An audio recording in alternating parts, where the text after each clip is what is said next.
Hi అండి, ఈరోజు వీడియోలో మా కృష్ణా జిల్లా స్పెషల్ రెసిపీ అనమాట రొయ్యపొట్టు చారు అని. చాలా బాగుంటుంది. చాలామందికి తెలియదు ఈ రెసిపీ, ఎందుకంటే ఇది అథెంటిక్ రెసిపీ అనమాట. ఈ రెసిపీని నేను మా మేనత్తతోటి చేసి చూపిస్తున్నాను, మీరు కూడా ఒకసారి ట్రై చేయండి. అంతేకాదు ఈ రెసిపీ అన్నంలోకి చాలా బాగుంటుంది, అలాగే రోటీ చపాతీల్లో కూడా బాగుంటుంది. మంచి స్పెషల్ టేస్ట్ అనమాట. ఇది బాగా పలచగా చేస్తాం కాబట్టి అన్నంలోకి బాగుంటుంది. ఒకవేళ మీరు రోటీ చపాతీలోకి తినాలనుకుంటే కొంచెం దగ్గరగా ఎగురబెట్టుకుంటే రోటీ చపాతీలో కూడా చాలా బాగుంటుంది. ఈ రొయ్యపొట్టు చారు మీద చాలా పాటలు కూడా ఉంటాయి, ఒకసారి మీరు సర్చ్ చేయండి, అంత ఫేమస్ అనమాట. అంతేకాకుండా మా కృష్ణా జిల్లా స్పెషల్ వంటకం, మీరు తప్పకుండా ట్రై చేయండి. చాలా చాలా ఈజీ రెసిపీ. మరి లేట్ చేయకుండా వీడియోలోకి వెళ్ళిపోతాం. సరే అత్త, ఈ రెసిపీకి ఏమేమి కావాలో చెప్పు. ఫస్ట్ రొయ్యపొట్టుని మనం ఎలా శుభ్రం చేసుకున్నాము? నానబెట్టి 10 నిమిషాలు కడిగి నీళ్ళు పిండేయాలి.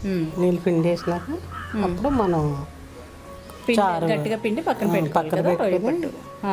చారు పెట్టుకోవటానికి ఉల్లిపాయలు, పచ్చిమిర్చి, అల్లం పేస్ట్, కరివేపాకు, కొత్తిమీర, ఒక టమాటా. రొయ్యపొట్టు ఎంత ఎంత తీసుకున్నావు?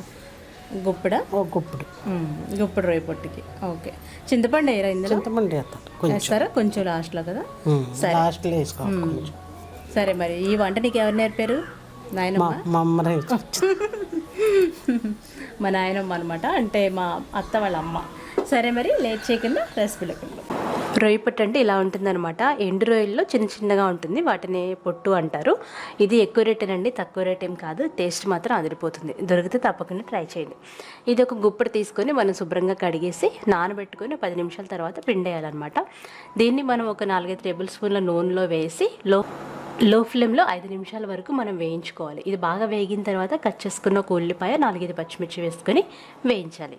ఉల్లిపాయ పచ్చిమిర్చి వేయించిన తర్వాత అందులో 1 టీ స్పూన్ వరకు అల్లం వెల్లిపాయ పేస్ట్ కూడా వేసి వేయించాలి. ఆ తర్వాత ఒక పెద్ద టమాటాని వేసుకొని అది 5-6 నిమిషాలు మగ్గించుకోవాలి. మూత పెట్టి మగ్గించాలి. అప్పుడు మనకి టమాటా బాగా మెత్తగా అవుతుంది. ఇది అయ్యేటప్పుడే మనం కొంచెం కొత్తిమీర, కరివేపాకు కూడా వేసుకొని చక్కగా మగ్గించుకోవాలి. ఇలా మగ్గించేటప్పుడు మీడియం ఫ్లేమ్లో పెట్టేసుకోవచ్చు అనమాట. మనకి టమాటా ఎప్పుడైతే మెత్తబడుతుందో అప్పుడు మిగతా ప్రాసెస్ చేసుకుంటాం. ఒక చిన్న నిమ్మకాయ సైజ్ అంతా చింతపండు నానబెట్టుకోవాలి. టమాటా మగ్గిన తర్వాత 2 టీ స్పూన్ల వరకు కారం, 1/2 టీ స్పూన్ పసుపు, 1 టీ స్పూన్ వరకు ఉప్పు వేసుకొని మనం బాగా కదుపుకోవాలి. తర్వాత అందులో ఒక 1/2 లీటర్ పైన నీళ్లు పోసుకోవాలి. నీళ్లు పోసి మరిగించుకోవాలి. అంటే చారు కదా, మనకి ఎంత పలుచగా కావాలనుకుంటే అన్ని ఎక్కువ నీళ్ళు పోసుకోవచ్చు. ఇక్కడ 3/4 లీటర్ వరకు నీళ్లు పోసామండి మేము. ఆ తర్వాత హై ఫ్లేమ్లో పెట్టుకొని ఇలా రోలింగ్ బాయిల్ అయ్యేంత వరకు మరిగించుకోవాలి. మనకి ఒక 10 నిమిషాలు మరిగించుకుంటే సరిపోతుంది. పలుచగా కావాలనుకుంటే పలుచగా ఉంచేసుకోవచ్చు. ఇప్పుడు మనం తీసి పెట్టుకున్న చింతపండు గుజ్జు కూడా వేసేసి మరొక 5 నిమిషాలు మరిగించుకొని స్టవ్ ఆఫ్ చేసి సర్వ్ చేసుకోవడమే. వేడివేడి అన్నంలోకి అయితే భలే బాగుంటుంది. మీరు వీటిని చపాతీ రోటీల్లో కూడా దగ్గరగా చేసుకొని తినొచ్చు. ఒక్కసారి విలేజ్ స్టైల్ అథెంటిక్ టేస్ట్ చూసారంటే అసలు వదిలిపెట్టరు. మీరు తప్పకుండా ట్రై చేయండి. ఈ వీడియో నచ్చితే లైక్ చేయండి, షేర్ చేయండి. బాయ్.